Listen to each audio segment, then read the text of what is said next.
अस्सलामुअलैकुम दोस्तों, मैं हूं शारिब खान। आज जो बहन हमारे साथ मौजूद हैं ये पहले गैर मुस्लिम थी, अल्हम्दुलिल्लाह कलमा पढ़कर अब मुसलमान हो चुकी हैं। ईमान लाने की इनकी वजह इनसे जानेंगे। या आपको अपने आप बताएंगी कि ऐसी क्या इस्लाम की बात इन्हें अच्छी लगी जो इस्लाम से मुतासिर होकर ईमान में दाखिल हुई, इस्लाम इन्होंने कबूल किया। जब कोई इंसान ईमान लाने वाला होता है, उसके अलामात पहले से जाहिर हो जाते हैं। वो हक के रास्ते को पहचानने लगता है, वो सही और गलत में फ़र्क निकालने लगता है। यही पहचान होती है जब कोई ईमान लाने वाला होता है तो अल्लाह के हुक्म से सही और गलत की बहुत बड़ी उसको पहचान और परख हो जाती है। कहते हैं ना, जोरी ही जानता है हीरे की कीमत। तो वो जो हीरा उसकी ज़िंदगी में आने वाला होता है, उसकी कीमत, उसके एरकान को पहचानने की उसके अंदर अल्लाह सोचने समझने की शक्ति दे देता है। तो चलिए टाइम नहीं गवाते हुए बहन से जानते हैं कि क्या वजह रही इस्लाम लाने की। तो चलिए शुरू करते हैं वीडियो। मेरा नाम खतीजा है और मैं 2-3 महीने पहले मेरा भी कन्वर्जन हुआ है। मेरा जो प्रीवियस नेम था वो विरनपाल कौर था। तो मेरा 3 महीने पहले मेरा कन्वर्जन हुआ है और मेरा कन्वर्जन बिल्कुल अपनी मर्ज़ी से हुआ है। बिल्कुल किसी के दबाव में आके नहीं हुआ है, बिल्कुल अपनी मर्ज़ी से हुआ है। मैं खुद विलिंग थी और मैं मतलब सिख कम्युनिटी काफ़ी 3-4 दिन से काफ़ी रूड हो रही हैं। इस वजह से मैंने वीडियो बनाया, क्योंकि वो खाली यही कह रहे हैं कि गन पॉइंट्स पे कन्वर्जन्स हुए हैं और कहीं ना कहीं मैंने देखा मेरा नाम भी आया हुआ था। इस वजह से मैंने वीडियो बनाया। तो मैं सबको बताती चलूँ कि कोई भी लड़का चाहे कुछ भी हो जाए, शादी के मामले में किसी को फोर्स नहीं कर सकता है। तो मैंने भी अपनी विलिंग से मैं अब खुद विलिंग थी। मैंने अपना कन्वर्जन करवाया, मैंने शादी की मैंने। तो मैं ये भी बताती चलूँ कि जब मैंने खुद डॉक्यूमेंटेशन की। जब मैं जज साहब के सामने गई, सबसे पहले जो जज साहब डॉक्यूमेंट वहाँ पे चेक करते हैं, जो डॉक्यूमेंट वहाँ पे मांगते हैं, वो एक लड़की की डीओ भी मांगते हैं सबसे पहले। तो मुझे नहीं लगता है कि कोई ऐसा मतलब कोर्ट होगा या कोई ऐसा जज होगा कि वो माइनर लड़की की शादी करवा देंगे, या कोई ऐसा मौलाना होगा जो छोटी लड़की का कन्वर्जन करवा देंगे। ऐसा कोई मसला नहीं है। रहा सवाल मौलाना साहब का, मौलाना साहब या मुफ्ती साहब जो हैं जो शादियां करवाते हैं, तो मैं ये भी बताती चलूँ कि जब वो शादी करने के लिए हम मौलाना साहब के पास, खास मैं अपना बताऊँ, मुझे दूसरों का नहीं पता, मैं अपना बताती हूँ। जब मैं मौलाना साहब के पास शादी के लिए गई, उन्होंने मुझे एक बार पर्सनली, मुझे पहले मौलाना साहब मिले, दूसरी बार मैं फिर मुफ्ती साहब से मिली। उन्होंने मुझे पर्सनली अलग अलग इन्वेस्टिगेट किया कि कोई फोर्सफुली मतलब आपको कन्वर्जन तो नहीं करवा रहे हैं, या इस लड़के का कोई और मसला तो नहीं है, आपका कोई और मसला तो नहीं है जिस वजह से आप मतलब कन्वर्ट हो रहे हो, अपनी मर्ज़ी से हो रहे हो क्या, या आपको फोर्सफुली कन्वर्ट किया जा रहा है। तो ये मैं सबको बताती चलूँ कि जब भी शादियां भी होती हैं, निकाह भी होते हैं, मौलाना साहब या मुफ्ती साहब होते हैं, वो भी अपने लेवल पे पहले इन्वेस्टिगेट करते हैं। वो लड़की से पहले पूछते हैं कहीं ये फोर्सफुल एक्ट तो नहीं है, आपको कहीं फोर्सफुली कन्वर्ट तो नहीं किया जा रहा है।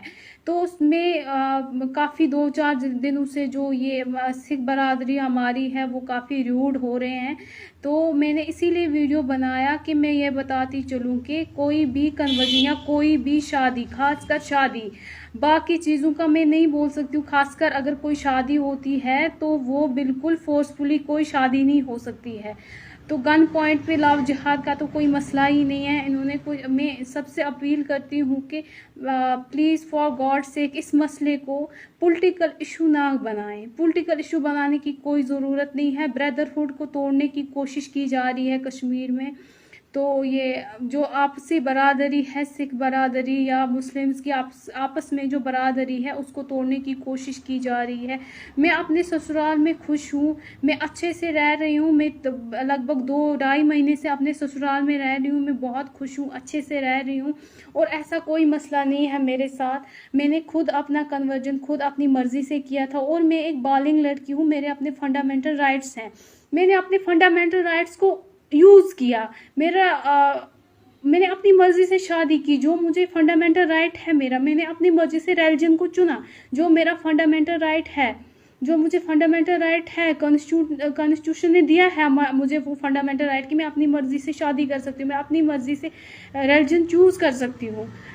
तो इसमें कोई भी ज़बरदस्ती नहीं है, कोई किसी किस्म की ज़बरदस्ती नहीं है, कोई कुछ नहीं है।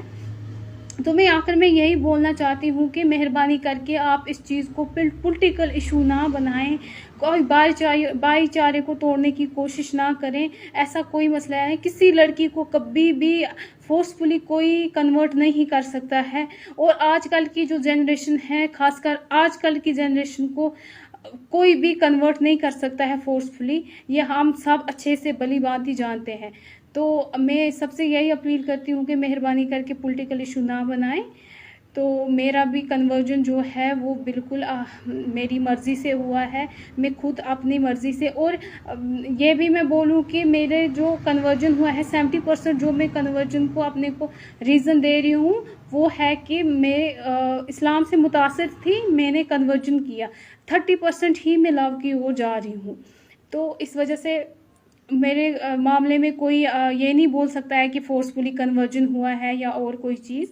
मैं इसीलिए मैंने ये वीडियो बनाया कि मैं आप सबको बोल सकूं, मैं सबको दिखा सकूं कि यार मेरा कोई कन्वर्जन नहीं है, मतलब फोर्सफुली, और ना ही मुझे किसी ने गन पॉइंट पे रखा है, जैसे आप साहब बोल रहे थे गन पॉइंट पे रखा है ये वो ऐसा। तो उम्मीद करता हूं दोस्तों वीडियो आपको अच्छी लगी होगी। वीडियो अच्छी लगी हो तो चैनल को सब्सक्राइब करके बेल आइकन पर ऑल का बटन सेलेक्ट कर लेना। इंशाअल्लाह ताला एक नई वीडियो के साथ बहुत ही जल्द आपके सामने फिर से आऊँगा। चलते चलते एक बात आपको बताता चलूँ, अभी हाल ही में एक बंदा हमारे यहाँ पर इस्लाम में दाखिल हुआ। बहुत ही जल्दी कोशिश करूँगा उसकी वीडियो आपको दिखाने की, उसका इंटरव्यू लेंगे। तो वो मुसलमानों की जिस बस्ती में रहता था वहाँ पे हमारे गैर मुस्लिम भाई थोड़े से कम थे और मुस्लिम भाई थोड़े ज़्यादा थे। पूरा का पूरा घर अभी भी गैर मुस्लिम है, लेकिन एक लगभग 25-26 साल का लड़का कलमा पढ़कर मुसलमान हो जाता है और ईमान में दाखिल हो जाता है। क्या वजूहात रही? जब उससे जानने की कोशिश की तो पता लगा कि इस्लाम दुनिया का सबसे प्यारा ऐसा मज़हब है जो सही और गलत रास्ते पे चलने की तौहीद देता है, तौफीक देता है। अल्लाह जिसके दिमाग में सही और गलत समझने की शक्ति पैदा कर देता है वो चीज़ उसको समझने लगता है। तो इंशाअल्लाह ताला फिर मिलेंगे एक नई वीडियो में, तब तक के लिए खुदा हाफिज़, दुआओं में याद रखना।